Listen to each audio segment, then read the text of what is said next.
All right, so if you pick this option, you're going to do some Google Slides. This will be individual, and what you're going to do here is show your thinking just a little bit differently. So you'll click here on the slides.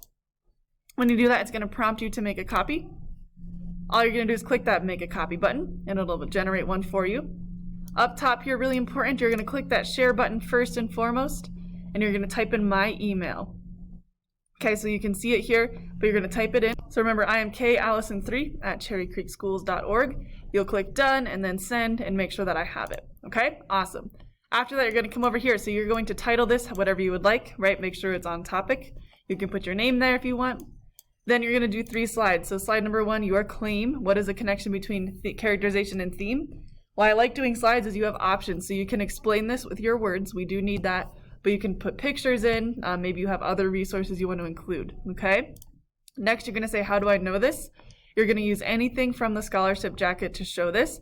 So again, it could be pictures, it could be other things. Make sure you're doing some writing here, but any example you want to share. And then finally, our takeaway. So what would you like people to know about that connection between characterization and theme, and how can you show that best to us? So again, please do a little bit of writing here, but however you want to show, we'd be happy to hear. So you could do maybe like a quick video or any sort of piece of art or anything that you want to do to show that. When you are done, so important, we're going to get that link one more time. You're going to copy that link. We are going to go back to our assignment sheet and put it right there. All right, have fun.